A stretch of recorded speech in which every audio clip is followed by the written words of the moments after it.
Урматтуу бүгүнкү биздин марштын көрүүчүлөрү, жалпы кыргызстандыктар, биз ошо өз тааныштырып өтүрсөк, биз ушу 7 апрелде нарында ушу апрель революциясынын баштоочуларыбыз, эң башында турганбыз. Бияктагы мына бүгүн Атамбаевдин үйүнүн жанында турабыз.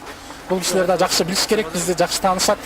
Баарыбыз чогуу революцияны жасаганбыз, ошо кыргыз эли үчүн Кыргызстанда жакшылык оңолуу болсун деп тоталитарлык бийликке каршы 2010-жылы 7 апрелде чыкканбыз. Анан бүгүн айтып кетели деген нерсебиз ошо үмүттөр аткарылдыбы, үмүттөргө ишке аштыбы деген көп негизги суроо болуп турат да. Анан биз айтмакчыбыз, эч кандай үмүттөр аткарылган жок. Мынакей сиздер көрүп тургандай Мауреккиндей саңкайган үйлөрдү салып, бүгүнкү кезде ошо революция 9 жыл өттү. Эмнеге жетти кыргыз эли? Кандай жетишкендиктер болду? Мына мондай килейген үйлөрдү курсун деп биз канча адамдарыбыз, жигиттерибизден айрылдыкпы? Мисалы үчүн мына азыр карап отурсаңар, мына 9 жылдан бери Кыргызстан эмнеге жетишти? Өнүгүү болдубу? Экономикада жана башка тармактарда. Мына жаштар көбүнчө мына жаңы конуштарда тооканадай болгон үйгө жетпей жүрүшөт. Биякта болсо президентибиз жана башканын жан жоокөрлөрү ушундай килейген дворецтерди, гектарлаган жерлерди ээлеп алып отурушат. Анан ушуну биз дегеле ушактарга ишенбей өз көзүбүз менен көрөлүчү деп ушул жерге келгенбиз. Анан бүгүн көрүп дагы бир жолу оозубуз ачылып таң калып турат. Мындан сырткары дагы Албек Ибраимовдун жана ошону айланган Шопурунун жана жан жоокөрлөрүнүн ушундай канча гектарлаган жерлерди ээлеп алып ушинтип отурушат.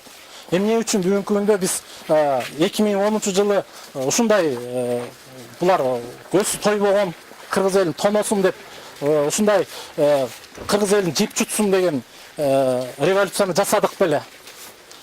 Ошон үчүн биз ошо жакын жерден көрөлүк, өз көзүбүз менен көрөлүк кандай жерлерде жашашат. Жана ошондой эле барып жаңы конуштарды көргүлөчү. Элементардык даже туалети жок. 10-15 семья бир короодо жашаган, тооканадай болгон үйлөрдө жашап атышат. Бизде болсо чиновниктерибиз ушундай үйлөрдө, ушундай жердин баарын ээлеп алып тургандыгы абдан өкүнүчтүү. Анда эмесе мен сөздү дагы ошо бүгүнкү марштын катышуучуларына, ошо 2010-жылы нарындагы революциянын баштоочуларына бермекчимин.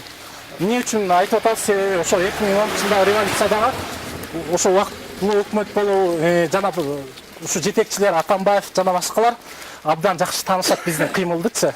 Анан бирок биз дайыма кайрылдык. Ошондон кийин дагы бир нече жолу айттык, өзүбүздүн жашоо момундай болуп атат, оң жолго барыш керек. Бирок революция кандай болуп бүттү, ошо менен уже карапайым адамдар менен эсептешүүнү токтотушканда буларчы. Эмнеге Атамбаев президент болуп турганда ушинтип чыккан жок? Атамбаев президент болгону бир нече жолу кайрылдык. Даже өзүнө нарынга барганда дагы мен лично өзүм кайрылдым театрдын ичинде. Алмаз Шаршенович жеке кабыл алып коюңуз депчи. Ооба, кабыл алдырам, макул деп 2 жолу обещать этти. Даже могу кетеринде шайлоонун Сооронбай Шарипович келерде дагы эл менен жолугушууда мен чыгып туруп айттым театрдачы, Алмаз Шаршенович кабыл алып коюңуз депчи. Мен, конечно, элдин алдында ошондой туура эмес жактарын айткым келген эмес.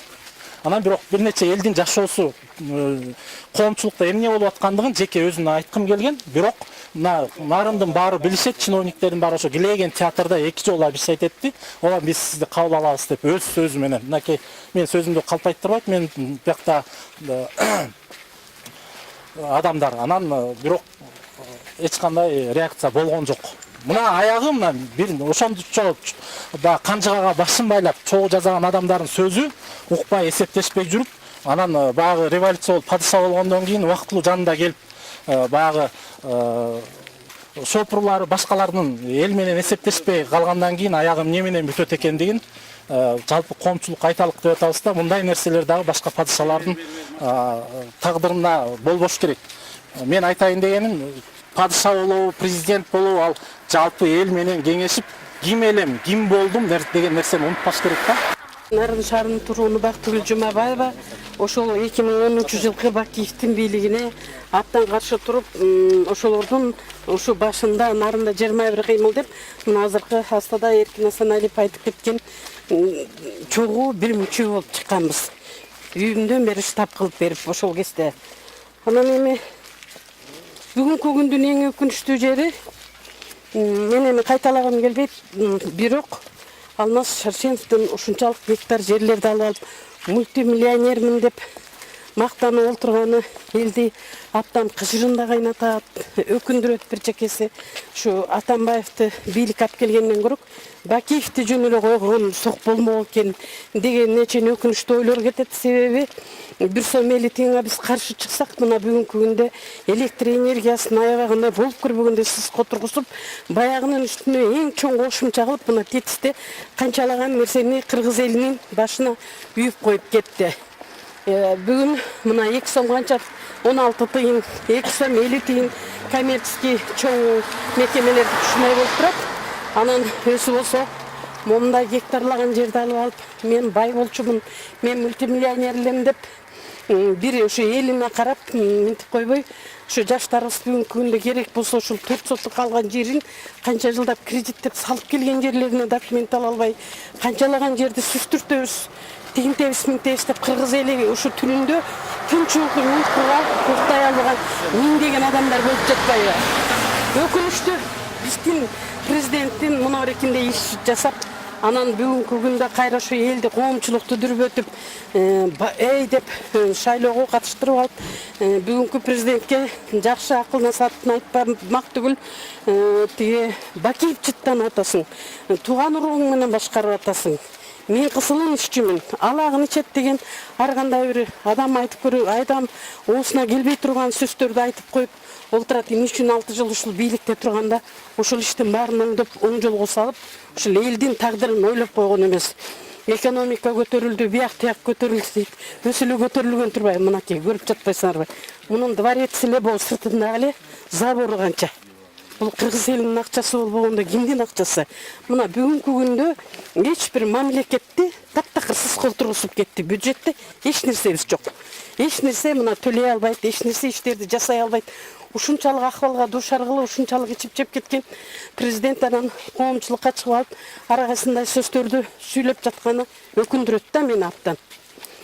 Эң туура эмес иштерди жасап турду биздин Алмаз Атамбаев. Алдардын бирибиз атыбыз Жусубаков Жыргал, нарында болобуз атайын 2010 жылы ошо Бакиевди кландык башкаруусуна, татардык кландык башкаруусуна неме кылбай, жолтоо болбостон свет маселеси кымбаттап, жетим тоолор сатылып, аксай арпалар неметилип, ошого каршы чыгып, ошонун башында турган жигиттердин бирибиз биз дагы.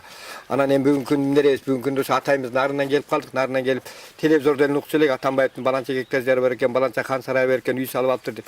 Анан деле ушуну эл айткандан деле ушу көзүбүз менен көрөлчү, ушу жеринен бар таанышалы деп атайын келдик нарынан. Атайын келип ушул коомчулукка ушу билгисели, карапайым калкка билгисели.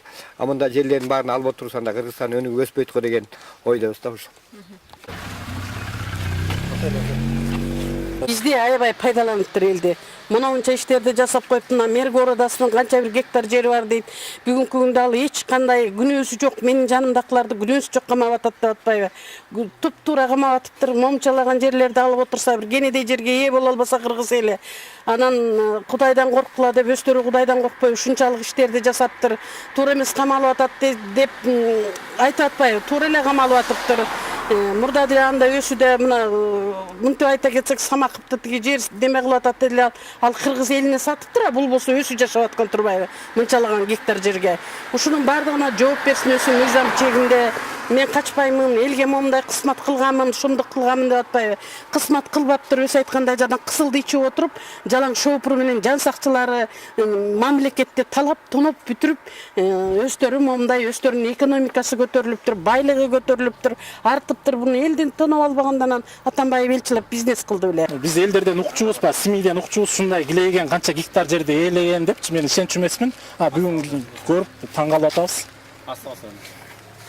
Бул мыйзамдуу, айыл өкмөтүнүн чечими барбы? Айылдык кеңеш ушул жерге чечим чыгарган болсо, ушу бул бир кишиге берилсин деп. Эмне үчүн ушунча гектар жер айыл өкмөтүнүн жери бир адамга берилиш керек? Жана ошондой эле эмне үчүн анда экотехинспекция булардын мыйзамдуу бөлүнгөндүгүн же мыйзамдуу эмес экендигине чара көрүлбөйт? Канчалаган адамдар азыр айдоо жерлери жок, мисалы үчүн ушул айыл өкмөттөчү жерлери жетишпейт. Жаңы багы жер үлүштөрү бөлүнгөндөн кийин жаңы жаштар үй бүлө болуп чыкты да, аларга жерлер жетишпейт. Эмне үчүн бир эле адам ушунча гектар жерди ээлеп алыш керек? Анан экотехинспекция деген караш керек. Любой жер мыйзамдуу берилип атабы, берилген жокпу? Ар бир эле айыл өкмөтүндө бир эле адам ушунча гектар жер алууга эч кандай укугу жок. Биринчиден, экинчиден эгерде ал мыйзамдаштырылган болсо, ким мыйзамдаштырып берген? Кайсы документтин негизинде? Ошол трансформация үчүн акча төлөнгөнбү бул жерге? Кимге төлөгөн? Мына ушундай толтура нерселерди дагы өзүнүн башкалардан мыйзамды талап кылгандан мурда өзүнүн алган, жашап аткан жерин дагы мыйзамдаштырдыбы? Ошону да ачыкка чыгарып айтып берсин андачы. Мыйзамды сатып алган. Кар жерде эч качан тиги келмейт деп ойлойбуз. Ачыкка чыгып, ошо айтылып аткан сын пикирлердин баарына эмне үчүн жооп бербейт? Биз ошону да талап кылмакчыбыз да, пускай ал ошончолук таза болсо, мыйзамдуу болсо, элдин астына чыгып, анын эч кандай укугун чектеген жок. Каалагандай сүйлөп айтып берсин. Өзүнүн тиги ачып алган телевидениялар бар эмеспи? Пускай ошолорго да мүмкүнчүлүгү бар да чыккангачы. Бул жерде мындай да азыр карасак мына 87 бала окуучу турган маалда, ошол Атабейте турганда убактылуу өкмөттөбүз, ошондо ушул эле Атамбаевдер баардыгы туруп алышып ант беришкен. Бирок анттарын ошол жерде аткарышкан жок. Мына азыр баардык жерде эле мына камалгандары мына коррупция деп эле ар бирин бири-бирин коррупция менен нөтүп атат. Бул бири-бирин ушу коррупцияда чуккандыгы дагы туура эмес болуп атат да коомчулукта. Анткени 87 бала бөөдөлүм болду, атларыбыз бөөдөлүм болду, туугандарыбыз бөөдөлүм болду деп ойлоп кетебиз да. Анан эгер бүгүнкү күндө мына өлкө канчалык деңгээлде отургандыгын, канчалык деңгээлде кыйналып аткандыгын өзүлөрү жарыялашат. Экономика монча отур деп ошол апайсасы дагы азыркы апай саталгандар дагы. Анан бүгүнкү күндө мына монча жерде ээлеп отургандыгын бүгүнкү күндө. А эл бүгүнкү күндө мына шаарда кандай проблема болот? Өлгөн киши кичинекей жер албай атышат. А биздин эле аткаминерлер, биздин эле президенттер ушундай килейген жерлерди алып эле ушундай жерлерге ээлик кылып отурса, бүгүнкү күндө ар бир келген президенттер ушундай жерин алып отурса, жер калабы деген дагы ой калат экен. Анан бул көрүнүш азыркы президент Сооронбай Шариповке дагы сабак болуш керек. А дагы мындай байлыкты жыйбаш керек. Мындай байлыкты нетпеш керек. Ашык дөөлөт башарат деген кыргызда макал бар. Бул президент дагы эгер ушундай жолго түшүп, Бакиевдин жолу, Атамбаевдин жолуна түшсө, бул дагы кийинки муун бул президенттерди кечирбейт деп ойлойбуз. Ошонун негизинде мына азыр карагыла коомчулук мына бүгүнкү күндө сен иштиң, мен иштим деген эле карап калды. А бирок бул сен иштиң, мен иштим эмес кептин баары. Бүгүнкү күндө кимибиз таза иштедик дегенде ойш керек болчу. Кимибиз таза болсо, Кудайдын астынан кимибиз кандай жооп беребиз дегенде. Мына бул жерде жазып атабыз, мына арбактар, Кудай силерди арбактар кечирбейт деп атабыз. Мына бүгүнкү күндө аталарыбыздан айрылганбыз, биз дагы атабыз ушу чындык, акыйкат болсун деп. А бирок бүгүнкү чындык, акыйкат эмес бул жерде кандай иштер болот мына. Кандай коррупциялар болгондугу чекесин чыгып атат ар бир жерде. Мына журналист Улан Эгизбаев дагы канча коррупцияны күрөшүп атып, коррупциянын аягына чыга албай багыш бала дагы курбан болуп кетип калды. А бүгүнкү күндө канча адам мына чындык деп күрөшүп атат, бирок чындыкты эч жерден көрө албадык. Анан мына ар бир жерине келип, мына чындык могу жерде экен. Мына ар бир жериңерде момундай жыргапсыңар 2010 бери. 87 бала өлүмү биякта эле калыптыр. Анан жыргалып мына силерде экен. А эл болсо куураган бойдон эле 10 жылга чукулап келсе дагы куураган бойдон эле калды дегенди айта албай атабыз. Мына биз революция нарынан болгон маалда биз ушул жерде Бакиевдин кылычында мизинде ойноп турган маалыбызда биз ошондо ойлогонбуз.